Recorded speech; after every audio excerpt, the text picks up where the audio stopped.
और बंगाल में पहले चरण की वोटिंग से पहले सुरक्षा एजेंसियां पूरी तरह से मुस्तैद हैं। कोलकाता के साथ ही उन सभी इलाकों में फोर्स तैनात के साथ फ्लैग मार्च किया जा रहा है। फोर्स की तैनाती भी। वोटिंग से पहले कोलकाता को छावनी में बदला जा रहा है ताकि मतदान के दौरान किसी भी तरह के हालात पर काबू पाया जा सके। आर्म्ड व्हीकल, बुलेट प्रूफ गाड़ियां और QRF की टीम के साथ ही लोकल पुलिस की भी तैनाती की गई है। मुर्शिदाबाद के बेलडांगा में अर्धसैनिक बलों ने फ्लैग मार्च किया, जिसको बंगाल पुलिस लीड कर रही थी। फ्लैग मार्च के दौरान अधिकारियों ने लोगों से अपील की है कि अगर कोई धमकी दे रहा है तो प्रशासन को जरूर बताएं। इसके साथ ही संवेदनशील इलाकों में CCTV के साथ ही एक्स्ट्रा फोर्स की भी तैनाती की गई है। कोलकाता में बख्तरबंद गाड़ियों की तैनाती हुई है। ये बख्तरबंद गाड़ियां बुलेट प्रूफ भी हैं। इस वक्त की बड़ी खबर, राजधानी कोलकाता में भी इसी तरह से सख्ती दिख रही है।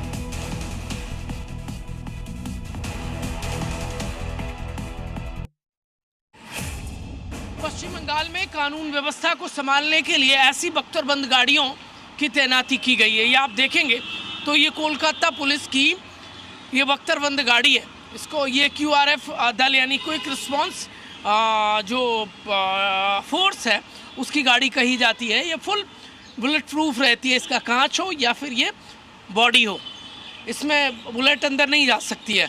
और अंदर वो तैनात जवान रहते हैं जो हर एक परिस्थिति से निपटने के लिए तैयार रहते हैं। ऐसी बख्तरबंद गाड़ियाँ चाहे पश्चिम बंगाल की राजधानी कलकत्ता हो या फिर अलग अलग हिस्सों में तैनात की गई हैं।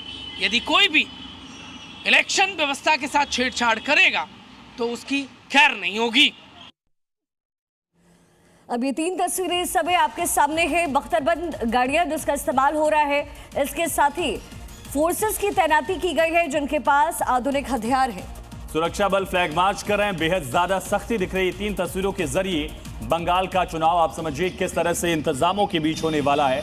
और ये तैयारी, ये तैनाती इस वजह से क्योंकि हर बार बंगाल का चुनाव रक्त रंजित रहा है, रक्त चरित्र बंगाल की सियासत का रहा है। यही वजह है कि इस बार भी इस तरह के बवाल की तस्वीरें कई इलाकों से सामने आई।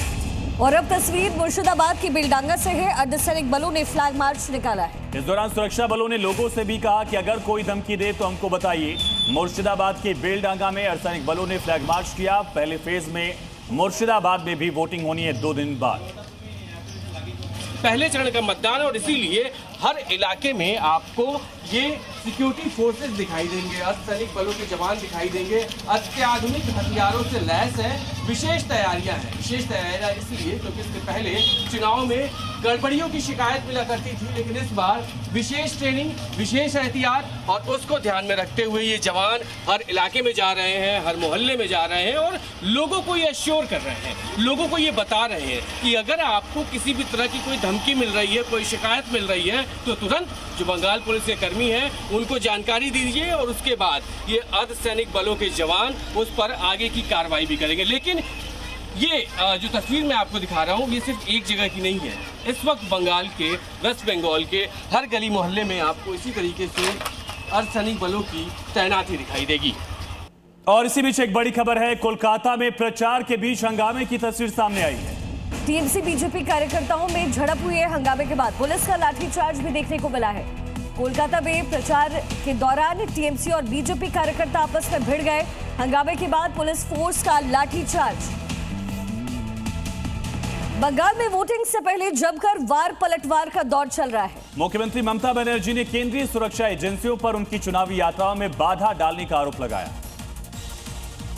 ममता बनर्जी ने कहा कि केंद्रीय एजेंसियां चुनाव के दौरान उनकी यात्राओं में बाधा डाल रही हैं। उनकी फ्लाइट को रनवे पर आधे घंटे तक रोक कर रखा गया। ममता ने दावा किया कि TMC के लिए प्रचार करने पहुंचे हेमंत सोरेन के हेलीकॉप्टर को भी 40 मिनट तक रोक कर रखा गया। ममता ने कहा कि पिछले 1 महीने से उन्हें रेलवे और विमानन विभाग जैसे केंद्रीय एजेंसियों से सहयोग नहीं मिल रहा है। ममता ने अधिकारियों को धमकाते हुए कहा कि BJP नेता तो यहाँ से चले जाएंगे, उनको हमारे साथ ही रहना है।